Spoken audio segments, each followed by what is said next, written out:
Party ఈ విధమైన ఆలోచనతో ముందుకెళ్తున్నాం. ఇక్కడ రాష్ట్రంలో ఒక ప్రగతిశీల ఆలోచనతో ఒక నిర్మాణాత్మక దృక్పథంతో వెళ్లాల్సిన అవసరం ఉంది. ఎందుకంటే state needs that new state Hyderabad ఇవన్నీ. సో అలాంటప్పుడు భారతీయ జనతా పార్టీ ఆంధ్రప్రదేశ్లో భవిష్యత్తులో ఎదగాల్సిన అవసరం లేదు, తప్పనిసరిగా అవసరం లేదు కదా. ఆ విధంగా ఎదగాలని మేము ఆ పరిధులు పరిమితుల మేరకు కన్స్ట్రక్టివ్గా పెరగాలని చెప్పి అనుకుంటున్నాం.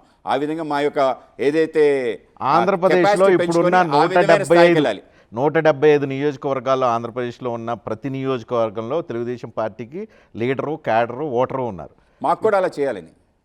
ఎవరి దగ్గర నుంచి లాక్కుంటారు? లాక్కోలేదు, గోల్డెన్ స్పేస్ ఉంది సార్. ఓట్లు, లీడర్లు, ఓటర్ ఎక్కడ ఉంది? పొలిటికల్ పార్టీస్కి స్టాంప్ అయిపోయిన వాళ్ళు 10% ఉంటారు సార్. మిగతా 90% వాళ్ళు. ఆంధ్రప్రదేశ్లో చూస్తే 2019లో 40% ఓట్లు టీడీపీకి వచ్చినాయి, 2024లో వైసీపీకి 40% ఓట్లు వచ్చినాయి. అటు ఇటు 40% ఓట్లతో బలంగా 2 ప్రాంతీయ పార్టీలు ఉన్నాయి. మిగిలిపోయిన దాంట్లో మేజర్ షేర్ పవన్ కళ్యాణ్ తీసుకుంటారు, ఇంకా కొంచెం అడుగు పొడుగు ఉంటే మీరు తీసుకుంటూ ఉన్నారు. ఇప్పుడు మీరు ఎక్కడ బలోపేతం అవుతారు, ఎలా బలోపేతం అవుతారు, ఏ స్థాయికి వెళ్ళడానికి మీకు స్కోపు, స్పేసు కనిపిస్తుంది? మీరు 2 ఓటర్స్, అది ఓటర్స్ ఓటేసే తీరు.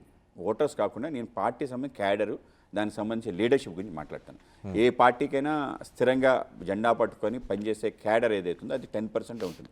మిగతా 90% న్యూట్రల్గా ఉంటారు, వాళ్ళు పెద్ద రాజకీయాలకు రారు. ఇది న్యూట్రల్లో మేము కూడా ఆ విధంగా ఒక 10% పార్టీకి సంబంధించి క్యాడర్ని బిల్డప్ చేయాలని చెప్పి ప్రతి బూత్లో కూడా పార్టీకి సంబంధించి కార్యకర్తల యొక్క గళాన్ని పెంచాలని చెప్పి ఆ విధంగా మా యొక్క స్థాయి ఏదైతుందో ఆ స్థాయి పెంచే విధంగా ఆ విధంగా గుర్తింపు, గౌరవం పార్టీకి ఆ యొక్క ప్రాంతాలు ప్రతి మండలంలోకే విధంగా ప్రయత్నం చేస్తాం. తప్పనిసరిగా చూద్దాం రాబో కాలంలో మా యొక్క సీట్ల శాతం పెరగటం కానీ, మా యొక్క పరిధి పెరగటం కానీ, అన్ని రకాల వ్యవస్థల్లో కూడా పార్టీకి సంబంధించిన నాయకులు స్థానిక సంస్థల ఎన్నికల్లో కానీ, తర్వాత అనేక నామినేటెడ్ పదవుల్లో కానీ పెద్ద ఎత్తున వచ్చే విధంగా ప్రయత్నం చేస్తాం. ఆ విధంగా బిల్డప్ చేసుకోవాలని చెప్పి స్టెప్ బై స్టెప్ బిల్డప్ చేసుకోవాలి. తప్పనిసరిగా ఆ స్థాయి కూడా పార్టీకి ఆంధ్రప్రదేశ్లో తీసుకొస్తాం.